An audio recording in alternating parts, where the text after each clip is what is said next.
यह एक डरावनी कहानी है जो सालों पहले मेरी माँ की दोस्त के साथ हुई थी और यह आज भी मुझे परेशान करती है। जब मैं अपनी माँ के पेट में था, तब उसकी दोस्त तान्या अपनी चमकदार पर्सनैलिटी और सुंदर, लंबे काले बालों के लिए जानी जाती थी। वह एक बड़े ऊंचे पेड़ के पास रहती थी, जहां कौवे अक्सर अपना घोंसला बनाते थे।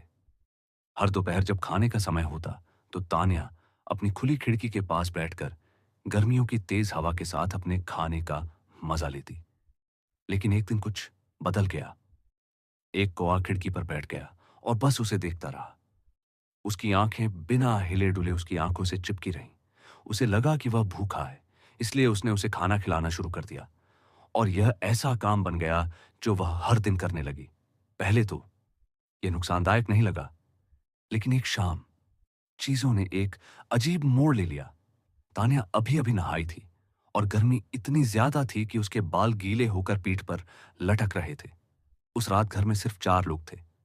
तान्या, उसका कजिन, उसका भाई और उसका दोस्त। उसके माता-पिता सर्जरी के लिए शहर से बाहर गए हुए थे। उस रात उसने डिनर किया, लेकिन उसकी भूख बहुत ज्यादा थी। ऐसा लग रहा था जैसे उसने कई दिनों से खाना नहीं खाया हो।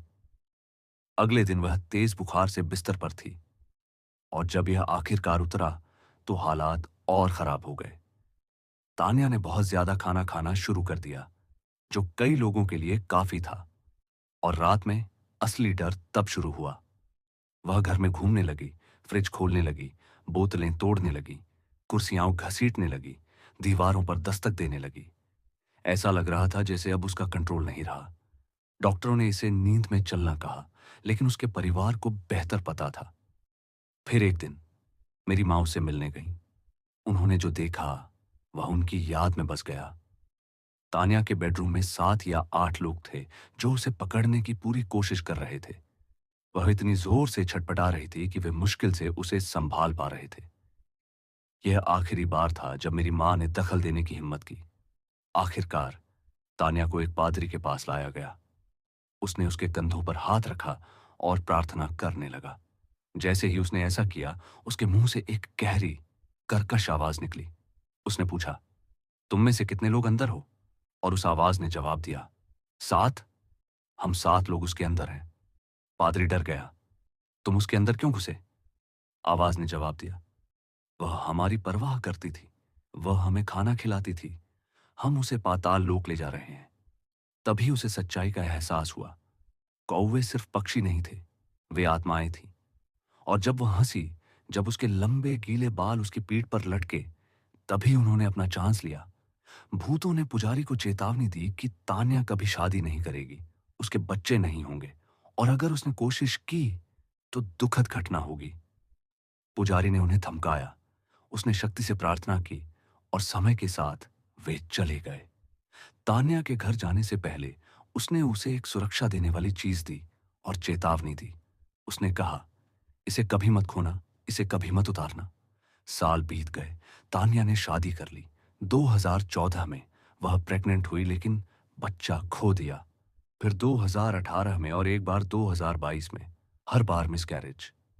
आखिर में उन्होंने हार मान ली और एक बच्चा गोद ले लिया। लेकिन अब भी वे शांति से नहीं रहते।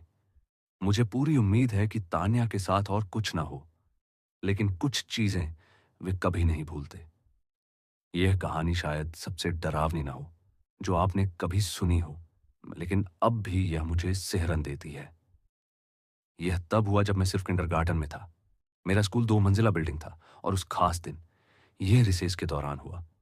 मैं और मेरे दोस्त कैंटीन से खरीदे स्नैक्स खाकर बाहर प्लेग्राउंड में खेलने गए थे। लेकिन थोड़ी देर बाद हम बोर हो गए और लुका छिपी खेलने का फैसला किया।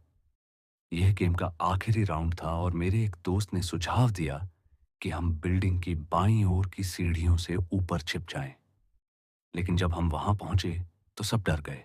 उन्होंने कहा कि यह बहुत डरावना है, लेकिन मैं डर नहीं लगा। इसलिए मैंने अकेले ऊपर जाने का फैसला किया। मैं सीढ़ियों से ऊपर गया और ऊपर सिर्फ एक दरवाजा था। जैसे ही सीकर ने उल्टी गिनती शुरू की, 10, 9, 8, मैंने दरवाजे का नॉब घुमाया, दरवाजा अंदर की तरफ खोला और अंदर कदम रखा। कमरा धूल से भरा था, जैसे सालों से छुआ ही न गया हो। कुर्सियां बिखरी और गिरी हुई थी और कोनों में मकड़ी के जाले लटके हुए थे। मैं दरवाजे के पास एक जगह बैठ गया, नीचे झुका और कमरे को देखा। तभी मैंने इस पर ध्यान दिया। दीवारों पर लाल रंग के छींटे टपक रहे थे। बहुत बुरी बदबू आ रही थी, जैसे धूल की परतों के नीचे कुछ सड़ रहा हो। कमरे के सामने एक ब्लैक बोर्ड था और उस पर धुंधले हाथों के निशान थे। यह एक रेड फ्लैग होना चाहिए था, लेकिन उस समय मुझे लगा कि यह बस पुराना है पेंट, तो मैं वहीं रुक गया। कुछ मिनट बीत गए। वहां शांति थी, लगभग बहुत ज्यादा शांति। फिर मैंने सुना, अलमारी से एक आवाज, एक धमाका, एक सरसराहट, एक सरसराहट। मैं डर के मारे जम गया, लेकिन मैं तो बस एक बच्चा था। मैं ये पता नहीं लगाना चाहता था कि यह क्या था, इसलिए मैं बस कमरे से बाहर भागा और अपने दोस्तों को ढूंढा। मैं खुश था कि मैंने गेम जीत लिया था। उन्होंने मुझे नहीं ढूंढा था और जल्द ही रिसेस खत्म हो गया। क्लास में वापस मेरी एक दोस्त झुकी और मुझसे पूछा कि मैं कहाँ छिपा था। उसने कहा कि वे बार बार मेरा नाम पुकार रहे थे, लेकिन मैं कभी नहीं